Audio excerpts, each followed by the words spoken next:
إن الحمد لله نحمده ونستعينه ونستغفره ونعوذ بالله من شرور أنفسنا ومن سيئات أعمالنا من يهده الله فلا مضل له ومن يضلل فلا هادي له وأشهد أن لا إله إلا الله وحده لا شريك له وأشهد أن محمدًا عبده ورسوله يا أيها الذين آمنوا اتقوا الله حق تقاته ولا تموتن إلا وأنتم مسلمون يا أيها الناس اتقوا ربكم الذي خلقكم من نفس واحدة وخلق منها زوجها وبث منهما رجالا كثيرا ونساء واتقوا الله الذي تساءلون به والأرحام إن الله كان عليكم رقيبا يا أيها الذين آمنوا اتقوا الله وقولوا قولا سديدا يصلح لكم أعمالكم ويغفر لكم ذنوبكم ومن يطع الله ورسوله فقد فاز فوزا عظيما ألا وإن أصدق الحديث كتاب الله خير الهدي هدي محمد صلى الله عليه وسلم وشر الأمور محدثاتها وكل محدثة بدعة وكل بدعة ضلالة وكل ضلالة في النار أما بعد. طيب. Aujourd'hui, Inch'Allah, un cours très très important. Le deuxième volet, Inch'Allah, le deuxième cours sur le livre d'Ibn al-Qayyim, rahimahullah, intitulé Péché et guérison, Ad-Da'u ad-Dawa, Ad-Da'u ad-Dawa. Donc ce livre est très très important, Inch'Allah, pour motiver et comprendre la motivation d'Ibn al-Qayyim, rahimahullah, par rapport à cet ouvrage, qui est très important. Inch'Allah, on va amener les preuves, on va expliquer d'où l'importance. Déjà, le contenu éclaircira l'importance capitale, cruciale, primordiale d'étudier, de comprendre et de mettre en pratique ce qui est contenu dans cet ouvrage. Donc tout d'abord, pour avoir un aperçu,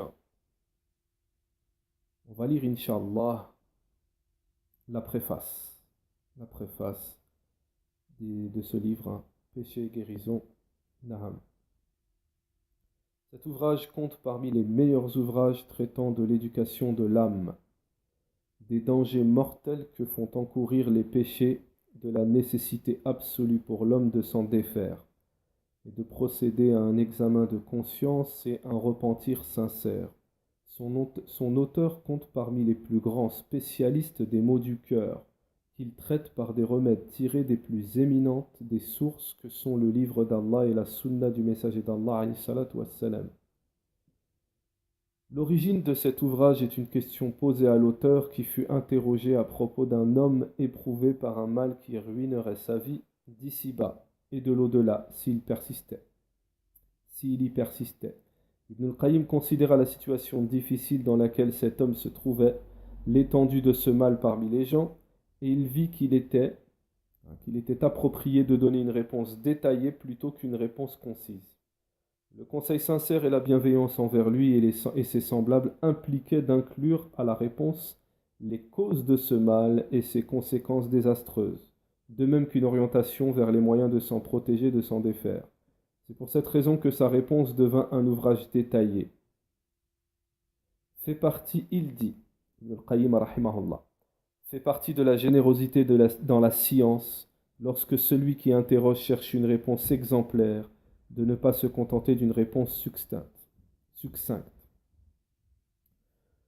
En un autre endroit, il considéra cela comme une preuve de la complétude du conseil, de la science et de l'orientation du mufti.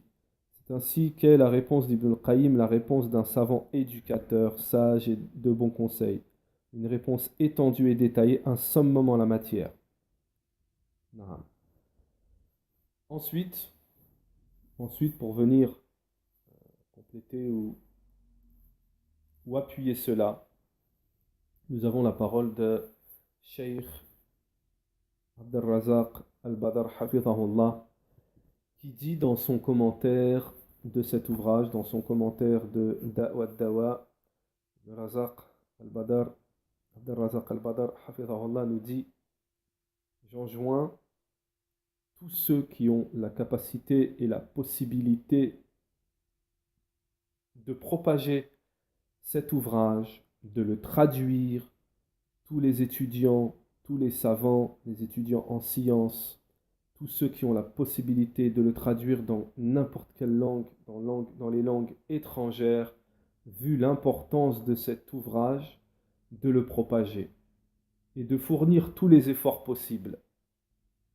Que ce soit les étudiants, que ce soit les prêcheurs, que ce soit les imams, que ce soit lors des khutab, c'est-à-dire des prêches du vendredi, j'enjoins les gens, même dans les prêches du vendredi, à se baser sur cet ouvrage. Naam. D'où l'importance vraiment capitale de cet ouvrage.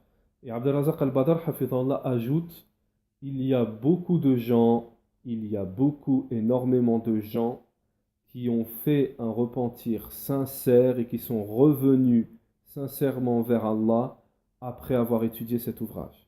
Beaucoup de gens ont délaissé les péchés et les désobéissances après s'être consacrés à cet ouvrage.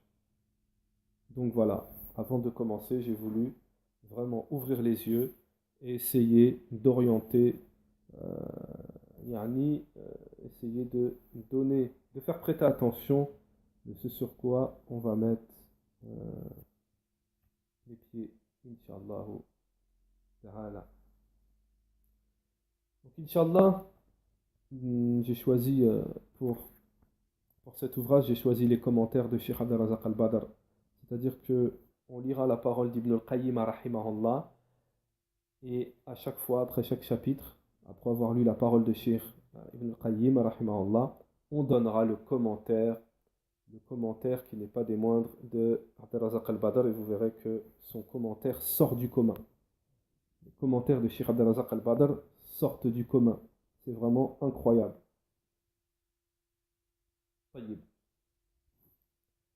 Bismillahirrahmanirrahim. Les péchés affaiblissent le cheminement du cœur vers Allah. Allah subhanahu wa ta'ala. Les péchés affaiblissent le cheminement du cœur vers Allah et la demeure de l'au-delà, voire obstruent totalement le chemin et le stop, l'empêchement de faire tout pas en direction d'Allah. Si cela ne le fait pas en revenir en arrière, les péchés voilent tout de même l'objectif, stoppent le cheminement et détournent l'homme de son but. Le cœur chemine vers Allah par sa force. Ainsi, s'il tombe malade en raison des péchés, cette force qui le meut faiblit. Et si elle disparaît totalement, il se coupe d'Allah d'une manière qu'il est difficile de rattraper. Qu'Allah nous vienne en aide. Amin.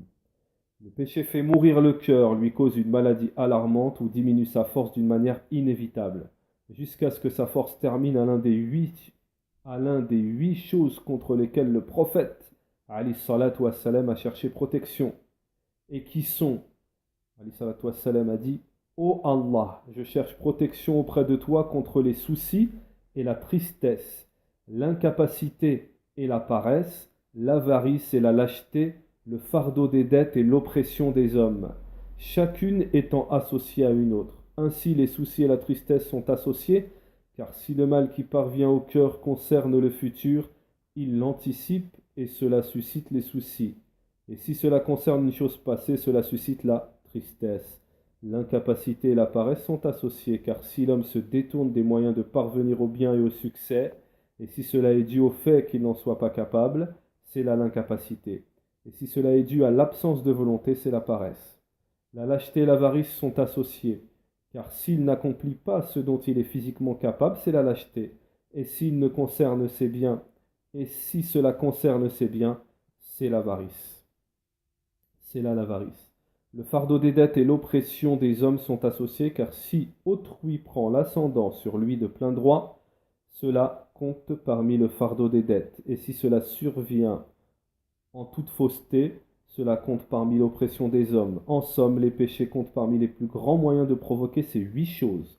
De même que le fait d'être frappé par la dureté, les ennemis, de même qu'ils provoquent la disparition des bienfaits d'Allah, de sa protection, et la soudaineté de sa vengeance, et l'ensemble des formes de son courroux. Naam.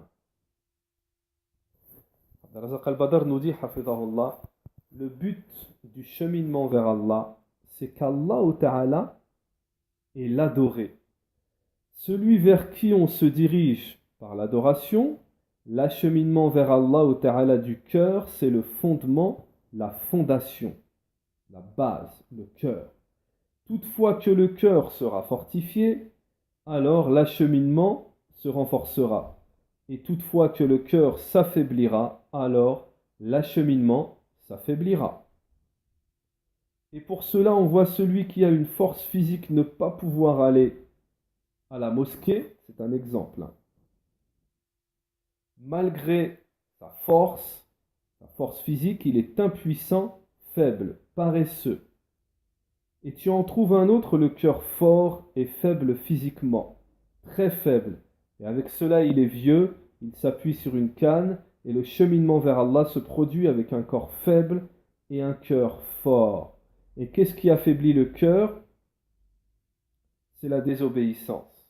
Ce sont les désobéissances. Lorsqu'une personne voit une autre personne qui a du mal à cheminer par faiblesse du corps, elle a de la compassion pour elle, alors qu'il se peut que la personne a un cœur plus fort qu'elle. Elle devrait donc compartir à son propre sort et œuvrer jusqu'à ce que son cœur soit obéissant à Allah subhanahu wa ta'ala.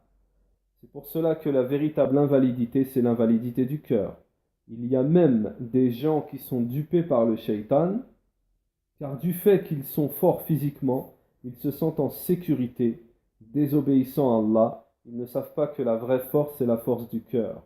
Parce que le cœur est le roi du corps, c'est lui qui dirige les membres. L'angoisse et la tristesse, toutes font mal au cœur. Et la cause sont les péchés. La cause de l'angoisse et de la tristesse, ce sont les péchés. Alors on peut ajouter à cela même les dépressions et tout ce qui s'ensuit, tout ce qui est connu aujourd'hui comme maladie. Tout cela, ce sont les causes de la désobéissance et des péchés. Comme l'a dit Ali, radiyallahu anhu, le cheminement n'est descendu qu'à cause, le châtiment n'est descendu qu'à cause des péchés. Ce qui est demandé au serviteur, c'est de demander la protection d'Allah contre ces choses, ces maux. Et qu'en même temps, si il s'éloigne des causes qui les provoquent, Naham. Les péchés et désobéissances, le prophète alayhi salatu wassalam, a dit Allahumma inni a'udhu bika min al-hammi wal-hazn. Le prophète alayhi salatu wassalam, dans une invocation, a demandé à Allah subhanahu wa ta'ala, oh Allah, je demande ta protection contre l'angoisse et la tristesse. Naham. Ensuite, le chapitre suivant, Ibn al-Qayyim rahimahullah nous dit les péchés dissipent les bienfaits et attisent les malheurs. Les péchés dissipent les bienfaits et attisent les malheurs. Les péchés dissipent les bienfaits et attisent les malheurs. Le serviteur ne perd aucune richesse et ne subit aucun malheur sans que la cause profonde ne soit ses péchés. Et l'épreuve ne se dissipe que par le repentir. Ainsi que l'a dit Ali ibn Abi Talib, le malheur ne survient qu'en raison d'un péché et il ne disparaît que par le repentir. Allah Ta'ala a dit وَمَا أَصَابَكُم مِّن مُّصِيبَةٍ فَبِمَا كَسَبَتْ أَيْدِيكُمْ وَيَعْفُ عَنْ كَثِيرٍ. Aucun malheur ne vous atteint si ce n'est en raison de ce que vous avez commis et il pardonne beaucoup. ذلك بأن الله لم يكن مغيرا نعمة أنعامها على قوم حتى يغيروا ما بأنفسهم. Ceci, car Allah ne change pas un bienfait qu'il a accordé à un peuple avant que celui-ci change ce qui est en lui-même. Allah Ta'ala a informé du fait qu'il ne change pas un bienfait qu'il accorde à quelqu'un sans que celui-ci n'y mette fin de lui-même. en passant de l'obéissance à sa désobéissance, de la reconnaissance au reniement, des causes de son agrément aux causes de son courroux. Ainsi, s'il change, Allah change ce qui lui accordait, d'une rétribution similaire, et Allah n'est pas injuste envers les serviteurs. S'il passe de la désobéissance à l'obéissance, Allah change le châtiment en bienfait et l'humiliation en puissance. Car Allah Ta'ala dit dans le Coran: Inna Allah la yughayyiru ma biqawmin hatta yughayyiru ma bi anfusihim. Wa idha arada Allahu biqawmin su'an fala maradda lahu. Wa ma lahum min dunihi min wali. Allah ne modifie point l'état d'un peuple tant qu'il ne change pas ce qui est en eux-mêmes. Et lorsqu'Allah veut infliger un mal à un peuple, nul ne peut le repousser. Ils n'ont en dehors de lui aucun protecteur. On rapporte que le messager d'Allah, alayhi salatu wassalam, a dit: par ma puissance et ma majesté, pas un de mes serviteurs. On rapporte que le messager d'Allah, alayhi salatu wassalam, a dit: par ma puissance et ma majesté, pas un de mes serviteurs ne fait ce que j'aime, puis passe par ce que je déteste sans que je ne le fasse passer par ce qu'il aime et ce qu'il déteste. Pas un de mes serviteurs ne fait que je déteste, puis passe à ce que j'aime sans que je ne fasse passer ce qu'il déteste à ce qu'il aime. Et quelle belle parole que celle-ci! Si tu vis un bienfait, préserve-le. Car les péchés font disparaître les bienfaits. Entoure-le de l'obéissance au Seigneur des hommes, car le Seigneur des hommes est prompt en punition. Prends garde à l'injustice autant que tu le peux, car l'injustice causée aux hommes est très nocive. Voyage par ton cœur parmi les hommes, afin de voir les vestiges de ceux qui ont commis l'injustice. Voici leur demeure restée après eux, témoignant contre eux sans porter d'accusation.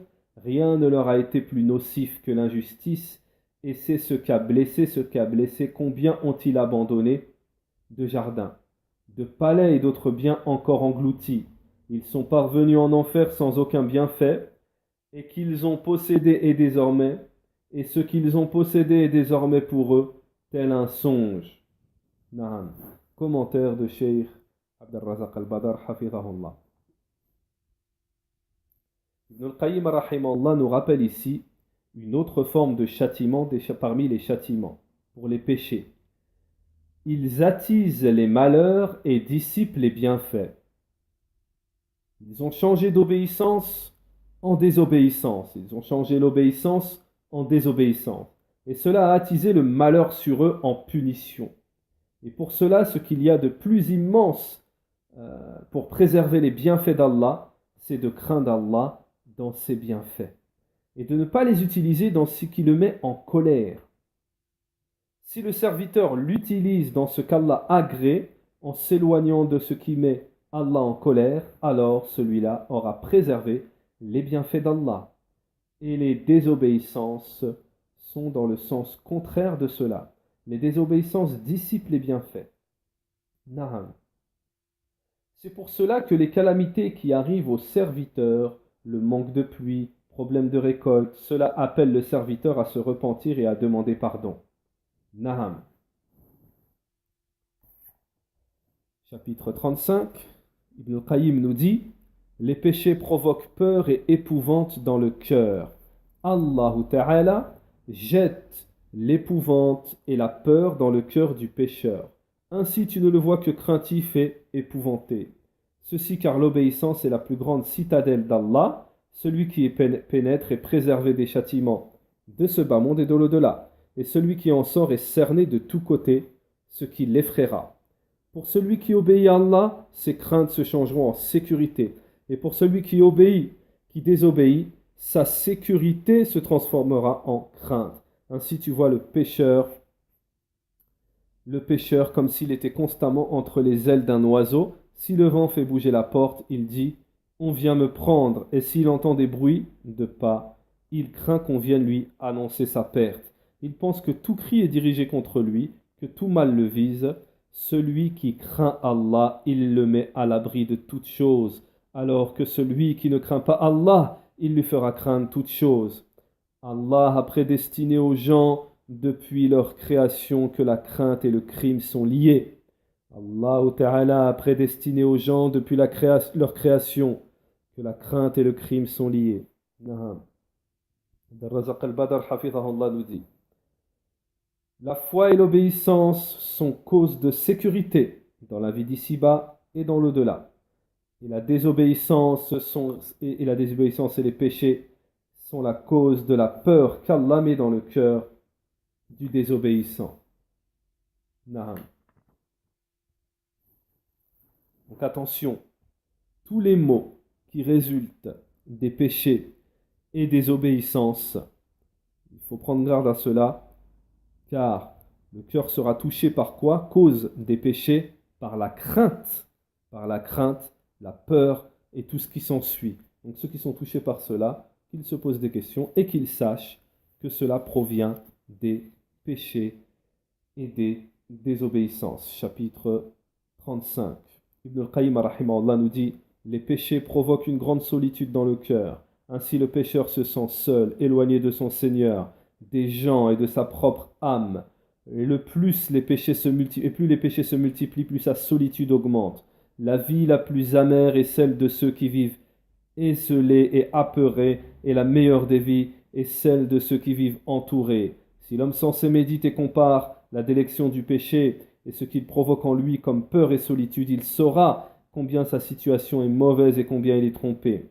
Puisqu'il vend ce qu'amène l'obéissance comme compagnie, sécurité et douceur pour ce qu'impliquent les péchés comme la solitude, crainte et tort. Comme il a été dit: si ce sont les péchés qui provoquent ta solitude, délaisse-les si tu veux, et recouvre ton bien-être.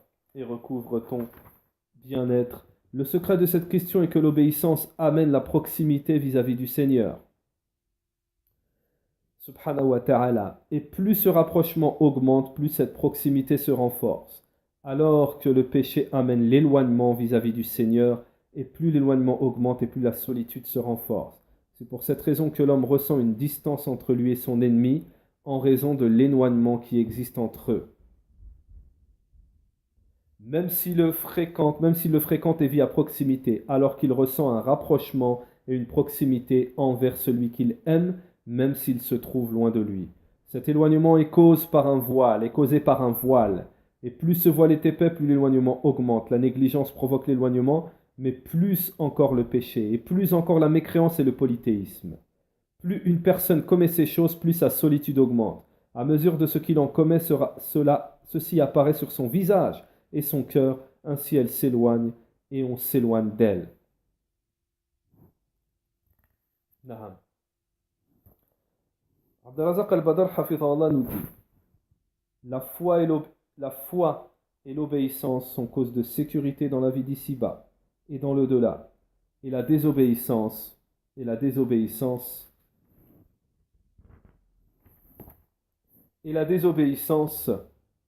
et la cause, son résultat, c'est la peur qu'Allah met dans le cœur du désobéissant. Et également parmi les châtiments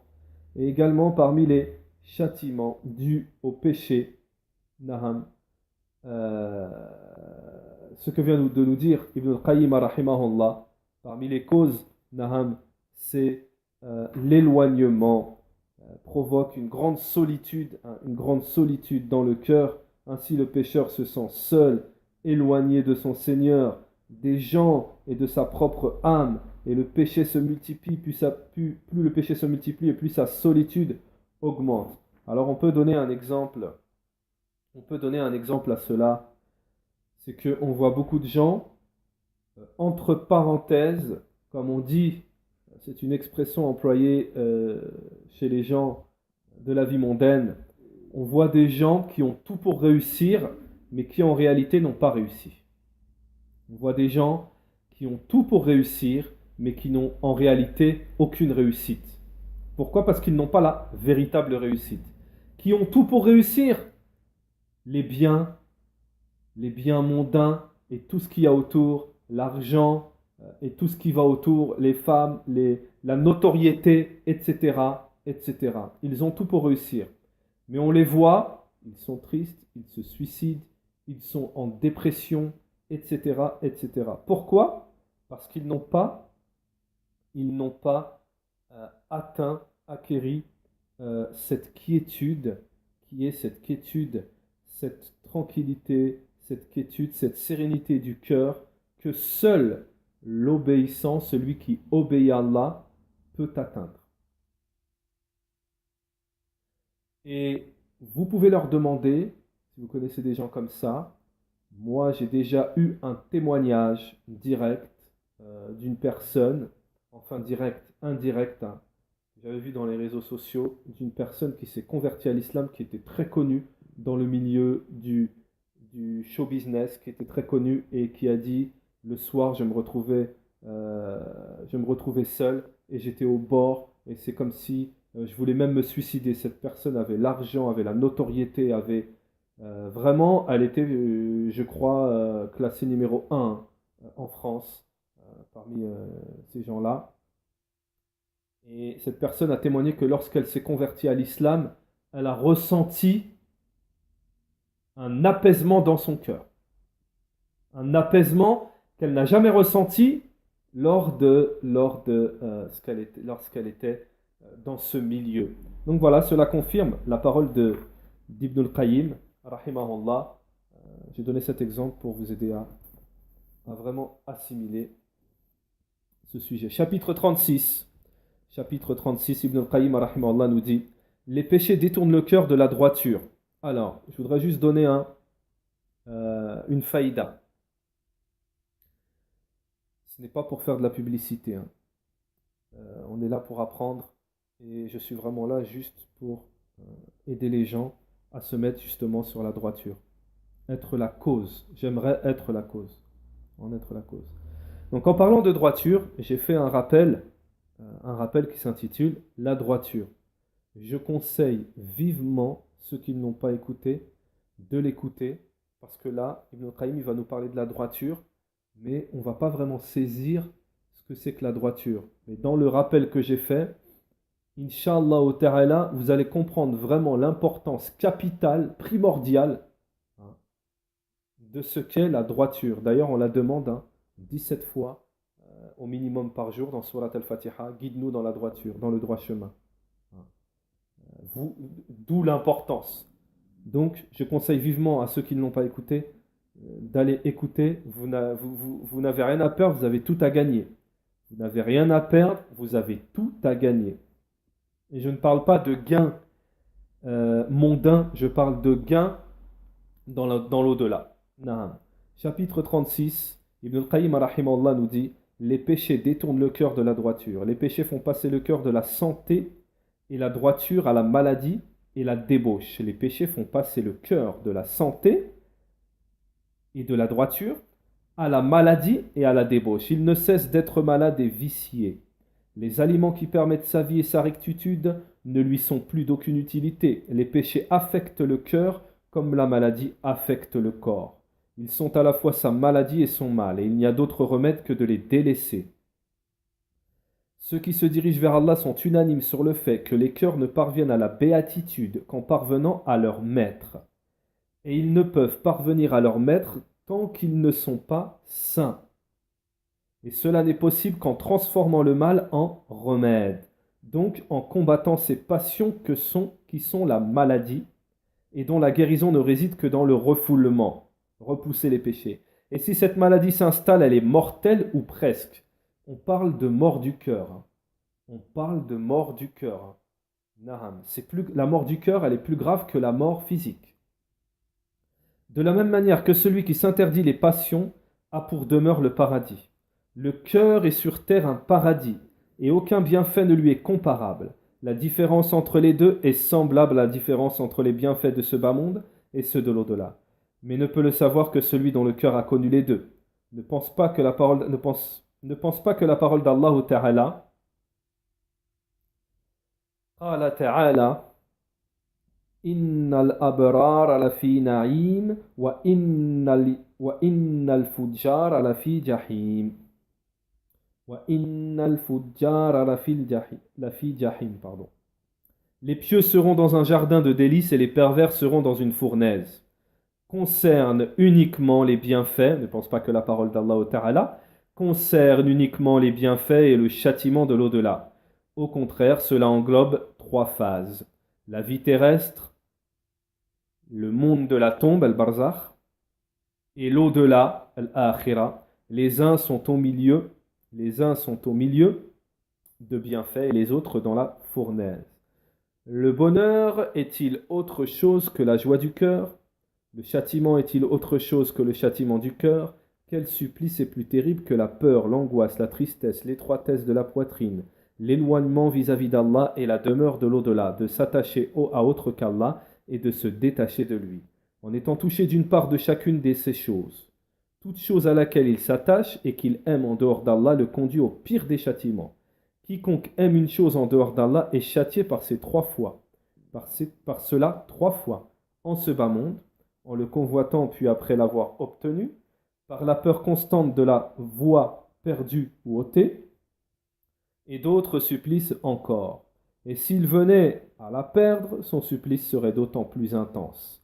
Voici donc 3 formes de châtiment sur terre.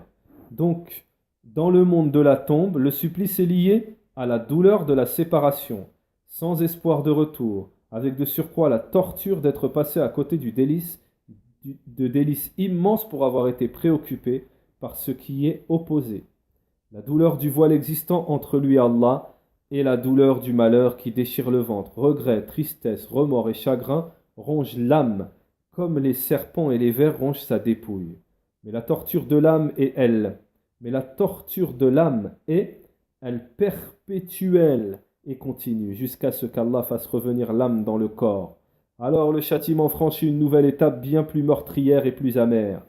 Comment comparer cela aux palpitations du cœur, d'extase de joie et de réjouissance, à la rencontre de son Seigneur du terme d'une convoitise ardente, heureux de son amour, et apaisé à son évocation, au point où que l'un d'eux dise au moment de voir partir son âme, quel enchantement, et qu'un autre dise, si les gens du paradis sont ainsi, ils sont dans le meilleur état que ce qu'ils soient. Naham. Et qu'un autre encore dise, pauvres habitants de la terre, ils en sont sortis et n'ont pas goûté à la douceur de l'existence, ni à ce qu'elle contient de meilleur. Naham. Un autre encore de dire, si les rois et princes connaissaient le bien-être dans lequel nous sommes, ils nous fouetteraient avec leurs épées pour l'obtenir. Un autre dit, il est sur terre un paradis, celui qui n'y entre pas ne pénètre pas dans le paradis de l'au-delà. Ô toi qui as vendu ce qui est meilleur pour un vil prix, tu as été trompé et tu le réalises maintenant.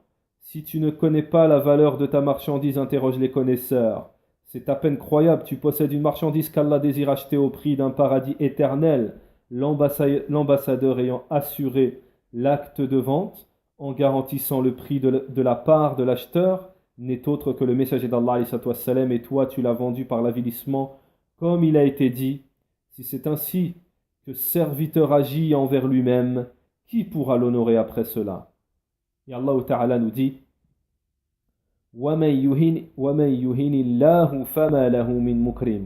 celui qu'Allah avilit, nul ne peut l'honorer. Naham.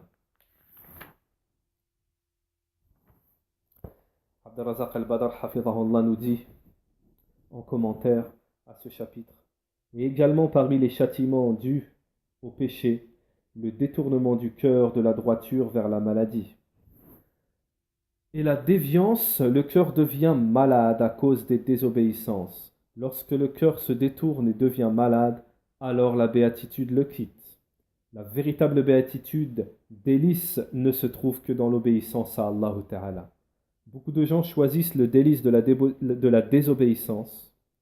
La désobéissance trouve une jouissance temporaire qui disparaîtra. L'obéissance à Allah Ta'ala trouve la jouissance éternelle qui ne périra pas. Cheikh Abdelrazak al-Badr hafidhahullah raconte qu'il est parti visiter un vieil homme parmi les vertueux et qu'il est mort à rahimahullah. Il dit, je l'ai visité chez lui alors qu'il était entre 4 murs pendant 4 ans. Il n'est pas sorti et il était touché par plusieurs maladies. Je l'ai donc questionné sur son état, comment il allait. Oh, un tel, comment vas-tu? Il me dit en une lettre, par Allah, je suis heureux et je ne pense pas qu'il y ait plus heureux dans le royaume que moi. Alors qu'il est entre 4 murs et qu'il est sur son lit malade, lit même l'imam Sa'di, rahimahullah, son épître qu'il a écrit a été profitable. L'imam Sa'di, rahimahullah, Cheikh Abdelrazak al-Badr nous dit, l'imam Sa'di, c'était le shir de Cheikh al-Uthaymin, rahimahullah, un grand savant connu de la sunna. Il nous dit, l'imam Sa'di, son épître, sa risala, qu'il a écrit a été profitable. Les causes utiles pour une vie heureuse. Les causes utiles pour une vie heureuse. Donc, cet épître, je mettrai, Inch'Allah, le lien dans les commentaires en français. Il a été traduit en français. Je mettrai le lien de ce livre, cet épître, en français. Naham. Comment atteindre une vie heureuse? Les causes de cet épître. Comment atteindre une vie heureuse? Cet épître du début à la fin, il l'a écrit sur son lit de malade. Alors qu'il avait de très fortes douleurs à la tête, comme l'a dit le médecin, comme m'en avait informé son fils de cela. Il était faible pour écrire, pour lire, sa tête ne le supportait pas. Et avec ses douleurs, il a écrit cet épître. Un parmi les savants a dit que cet épître est un hôpital pour les maladies psychologiques. Et c'est vrai, quand tu le lis, c'est un hôpital. Et beaucoup de ceux qui ont lu ce livre, avec sérénité, l'angoisse, la tristesse, se sont dissipés d'eux. Et les insufflations, aussi sataniques, se sont dissipées. Également le Coran, celui qui veut être heureux, qu'il recherche cela dans le Coran. Allah Ta'ala nous dit dans le Coran, Inna hadha al-Qur'an yahdi lillati hiya aqwam. Le véritable délice et la joie sont dans l'obéissance à Allah, tandis que la jouissance dans le bas monde ne reste qu'éphémère. Cela n'est qu'éphémère. Naham. Chapitre 37, la parole d'Ibn Qayyim, rahimahullah. Les péchés aveuglent la clairvoyance du cœur.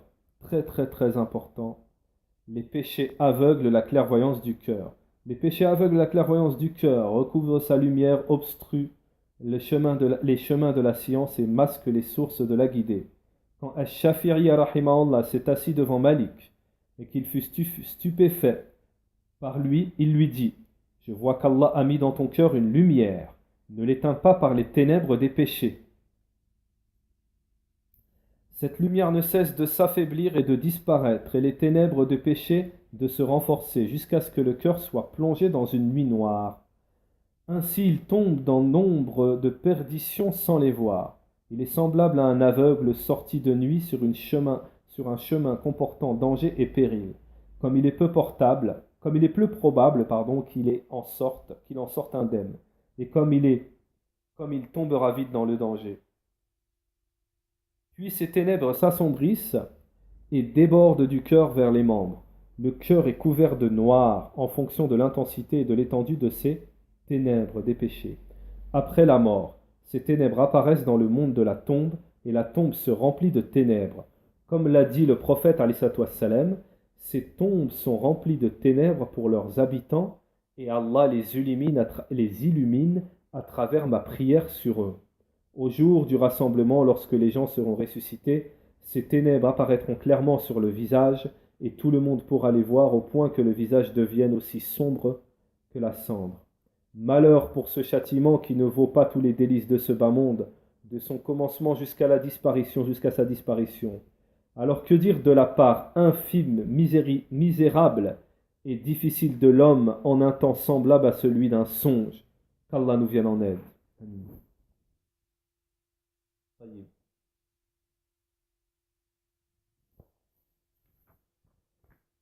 Abdelrazak al-Badr nous dit au sujet de ce chapitre: par rapport au péché, le musulman doit s'arrêter. Naham. Par rapport à ces péchés, le musulman doit s'arrêter, se stopper par rapport au danger des péchés et leur châtiment, qui est immense dans la dunya et dans l'au-delà. Et si beaucoup de gens désobéissants s'en préoccupaient de ce châtiment et du danger de la désobéissance, ce serait immense pour eux. Et l'imam Ibn al-Qayyim rahimahullah a donné un immense conseil vis-à-vis de ces châtiments. La désobéissance a une très grande nuisance sur le cœur, dans le sens où elle aveugle la clairvoyance, la vision du cœur. Et lorsque la vision du cœur est aveugle, elle est dans l'obscurité, les ténèbres. Et lorsque le cœur est dans un état, dans cet état, il n'est pas guidé sur le droit chemin, il est égaré dans l'obscurité. Naham. Chapitre 38, Ibn al-Qayyim rahimahullah nous dit: les péchés rabaissent et avilissent l'âme. Les péchés rabaissent et avilissent l'âme. Les péchés rabaissent, brisent, enfouissent et avilissent l'âme au point qu'elle devienne la plus méprisable des choses. De la même manière que l'obéissant la développe, la renforce et la grandit. Allah Ta'ala nous dit: قَدْ أَفْلَحَ مَنْ زَكَّاهَا وَقَدْ خَابَ مَنْ دَسَّاهَا. A réussi celui qui la purifie et a perdu celui qui l'enfouit. Ce qui signifie que réussit celui qui l'a grandi et l'élève par l'obéissance à Allah, alors qu'a perdu celui qui l'avilit et la rabaisse par l'obéissance. La base de l'enfouissement est la dissimulation. Comme dans la parole d'Allah Ta'ala nous dit: Am yadussuhu fit turab. Où va-t-il l'enfouir dans la terre? Ainsi le pécheur enfouit son âme dans le péché et dissimule le lieu où elle se trouve. Il se soustrait au regard des gens en raison du caractère mauvais de ce qu'il commet. Il s'est rabaissé devant son âme, devant Allah et devant les gens.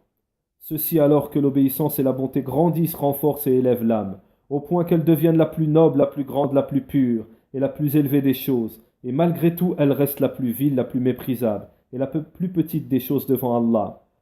Naham.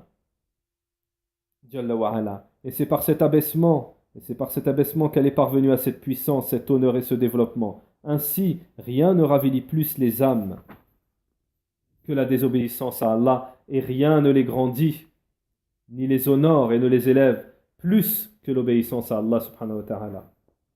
Abd-Razaq al-Badr, à propos de ce chapitre, nous dit également: ce qui se rapporte au châtiment pour les péchés et les désobéissances, et avilissez qu'elles avilissent l'âme, parce que l'âme est noble et élevée, et elle est élevée. Mais lorsqu'elle est recouverte par les péchés et désobéissances, elle devient rabaissée et avilie. Allah Ta'ala nous dit dans le Coran: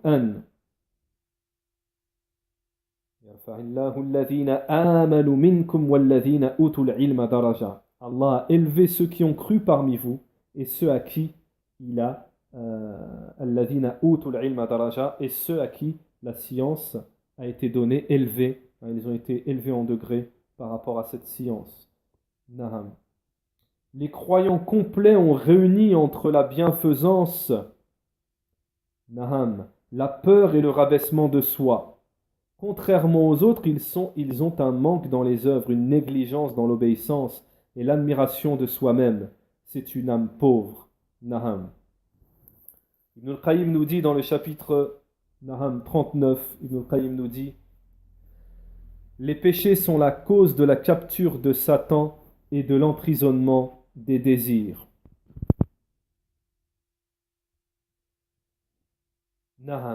Les péchés sont la cause de la capture de Satan et de l'emprisonnement des désirs. Donc lorsque l'on commet des péchés et des obéissances, il faut savoir qu'on devient le prisonnier du diable. On devient le prisonnier du diable. Le pécheur est constamment détenu par son démon et emprisonné par ses désirs et les liens de ses passions. Il est un captif emprisonné et enchaîné. Il n'y a pas pire captif que celui fait prisonnier par son pire ennemi. Il n'y a pas de prison plus étroite que la prison des passions, et il n'y a pas de chaîne plus dure que les chaînes des désirs. Comment cheminerait vers Allah et l'au-delà un cœur captif, emprisonné et enchaîné? Comment pourrait-il accomplir un seul pas?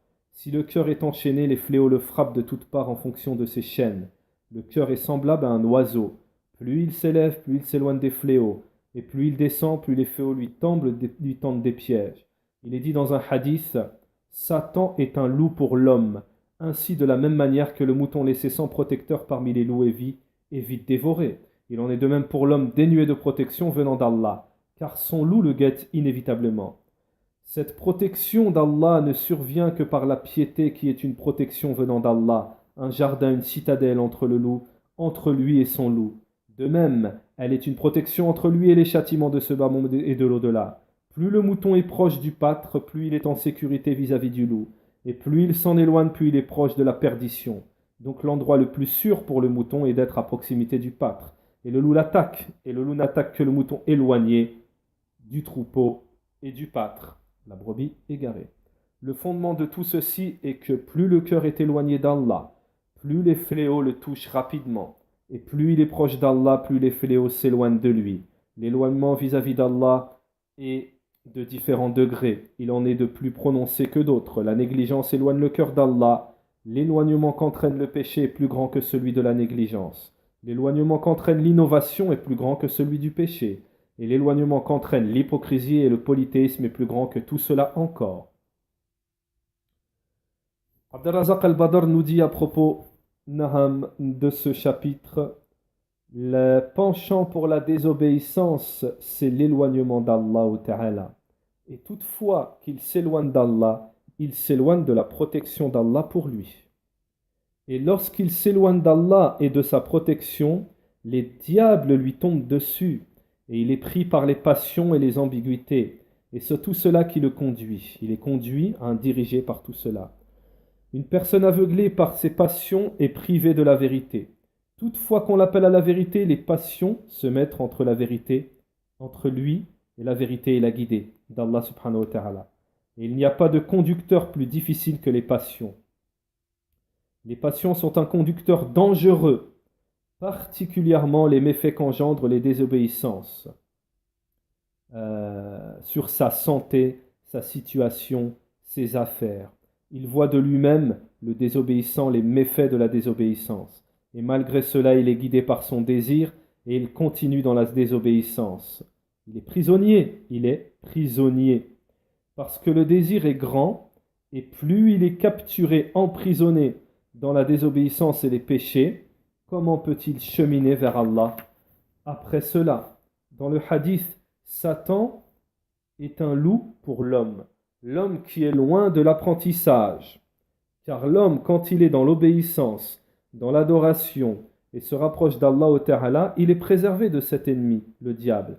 Il est préservé de son stratagème. Et toutefois qu'il sera négligent et s'éloignera du rappel d'Allah, l'ennemi, le diable, lui tombera dessus.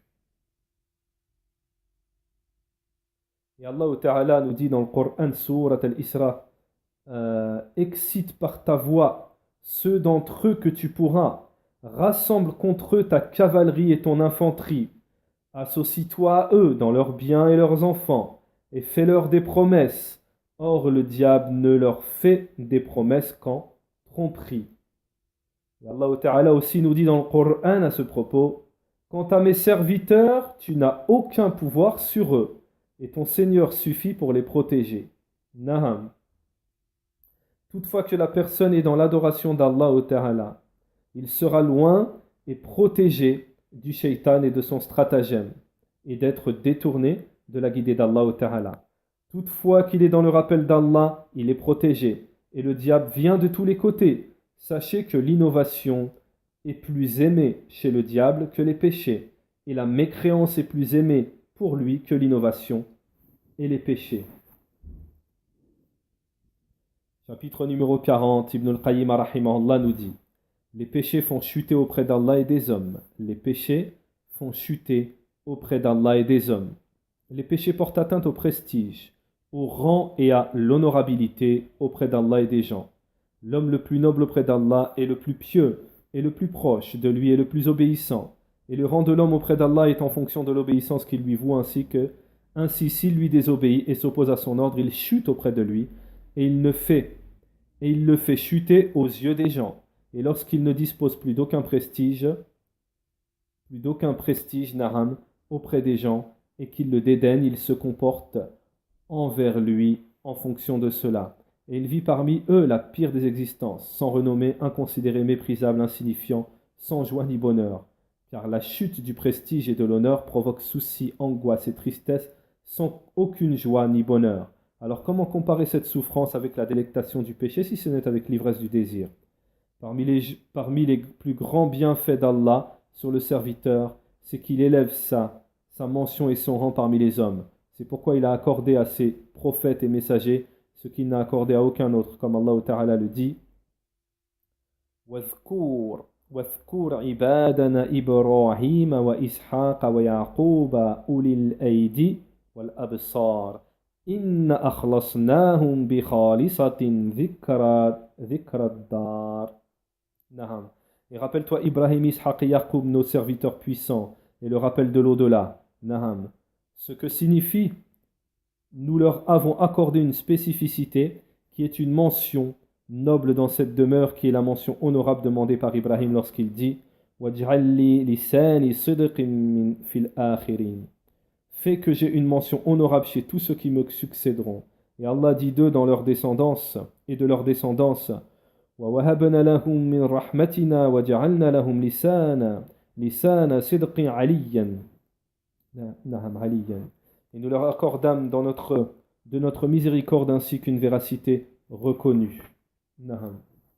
Allah Ta'ala nous dit وَرَفَعْنَا لَكَ ذِكْرًا. Nous avons élevé ta mention. Ainsi les adeptes des messagers obtiennent une part de cela en fonction de leur part d'obéissance et de suivi. Et à l'inverse de tous ceux qui s'opposent à eux manquent cela. Naham. En fonction de leur opposition et de leur désobéissance. Cheikh Abdelrazak al-Badr hafidhahullah nous dit parce que l'obéissance augmente la noblesse de la personne du serviteur auprès d'Allah Ta'ala. قال الله تعالى إن أكرمكم عند الله أتقاكم. نعم. Et Allah Ta'ala nous dit dans le Coran et les plus nobles d'entre vous sont les plus pieux. Et lorsque la personne commet des péchés, soit cela la fait chuter de son rang, plutôt cela la fait chuter de son rang, et lorsque son rang, sa place chute auprès d'Allah Ta'ala, alors il en est de même envers les créatures. C'est pour cela que le prophète alayhi salam a dit le plus proche que puisse être, la position la plus proche dans laquelle le serviteur puisse être proche d'Allah, c'est la prosternation. C'est la prosternation. Naham.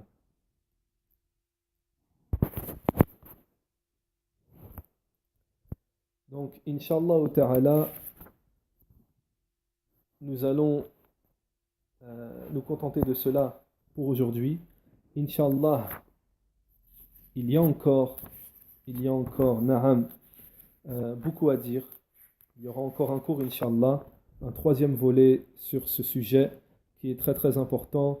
J'enjoins et je conseille, Naham, tous ceux qui ont envie de faire un retour, un repentir sincère envers Allah subhanahu wa ta'ala et purifier leur cœur, Naham, et faire partie des unificateurs, des muwahhidin et des gens obéissants à Allah subhanahu wa ta'ala, de se pencher sérieusement sur cet ouvrage, de se pencher très sérieusement sur cet ouvrage, car cet ouvrage a changé la vie de beaucoup de gens.